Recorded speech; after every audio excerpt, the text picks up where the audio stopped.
हमने उनका जनाधार जरूर चुरा लिया, चाहे वो श्रमिकों का हो, चाहे किसानों का हो, चाहे पिछड़ी जातियों का हो, चाहे दलितों का हो, चाहे वंचित समाज का हो। आज कांग्रेस पार्टी मतदाताओं के हिसाब से कंगाल पार्टी है, और जब तक वो मतदाता वापस नहीं आते हैं, जो ये विलाप है कांग्रेस का, ही जारी रहे। नमस्कार, मैं लीना सिंह और आप देख रहे हैं पंजाब केसरी।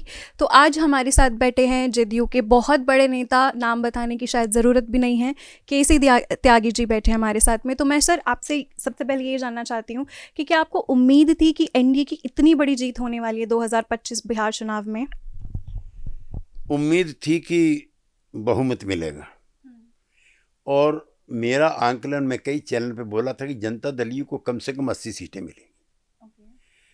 लेकिन इतना बुरा हाल आरजेडी का और कांग्रेस का होगा, ये तो इससे हमने जो जनता की सेवा की है उसका और बड़ा प्रमाण मिलता हम लोगों को। सर, कल प्राइम मिनिस्टर नरेंद्र मोदी ने ये बोला है कि गर्दा उखाड़ दिया, तो इसके ऊपर आप क्या बोलना चाहेंगे? नहीं, ये ग्रामीण शब्दावली में वो कार्यकर्ताओं को संबोधित करते हैं, अर्थ वो पहुँचाते। गर्दा का मतलब है कि उनको लगभग समाप्ति कर दिया। तो आरजेडी अपने न्यूनतम स्कोर पर है। 2010 में उनकी 22 सीटें आई थी, इस बार 26 हैं। अगर 3 और कम हो गई होती तो नेता प्रतिपक्ष के लायक भी वो नहीं बचते। कांग्रेस पार्टी दहाई का आंकड़ा पूरा नहीं पकड़ पाई, उनका भी न्यूनतम स्कोर है, तो गर्दा तो मच ही गया है। सर, राहुल गांधी नेतृत्व कर रहे हैं कांग्रेस का और हार में जा रही है कांग्रेस कॉन्टिन्यूसली, तो उस पर क्या कहना चाहेंगे आप?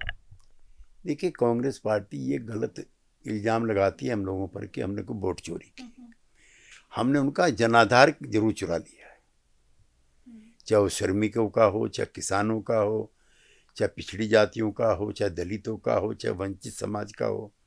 आज कांग्रेस पार्टी मतदाताओं के हिसाब से कंगाल पार्टी है, और जब तक वो मतदाता वापस नहीं आते हैं, जो ये विलाप है कांग्रेस का, ही जारी रहे।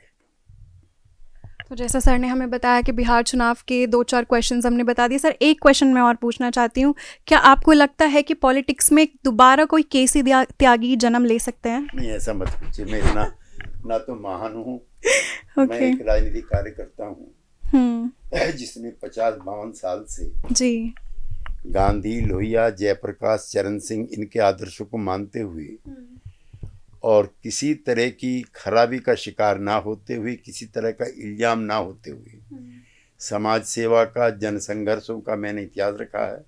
आपातकाल में मैंने लंबी जेल काटी। मैं आपके चंडीगढ़ में भी जेल में रह चुका हूँ, बल्कि चंडीगढ़ की जेल का तो उद्घाटन ही मैंने किया था जेल जाकर। उससे पहले नहीं थी, पहले अम्बाले में थी, रोहतक में थी। जब देवीलाल जी की शपथ नहीं हुई थी तो हम लोगों ने प्रतिकार करके जेल, मैं शिमला जेल में रह चुका हूँ, मैं तिहाड़ में रह चुका हूँ, मैं मेरठ में रह चुका हूँ, मैं पटना में रह चुका हूँ। काफ़ी है। बहुत अच्छा। सर, यूथ को क्या कहना चाहेंगे आप जो पॉलिटिक्स में आना चाहते हैं? देखिए, ये अब पहले जैसा नहीं बचा उसका, इस तरह का जैसा हमारे समय में था।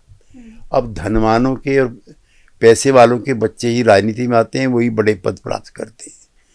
तो एक तो राजनीति का स्वरूप बदल गया है।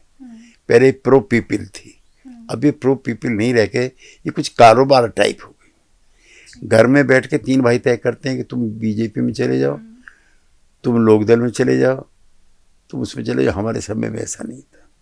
हमारा जो व्यवस्था परिवर्तन का, समाज परिवर्तन के जो हमारे नारे संकल्प थे, उसको लेकर के ही हम राजनीति करते थे। और मैं अपना आपको बताता हूँ, जब मैंने अपना राजनीतिक जीवन शुरू किया था, मुझे नहीं था कि मैं लोकसभा राज्यसभा का दोनों का भी सदस्य रह सकता। सर, पूरा मतलब प्योर मेहनत से आप आगे बढ़े, विदाउट एनी रेफरेंस। मेहनत, संघर्ष, तकलीफें, और कई बार बगैर खाने के भी रहना पड़ा है।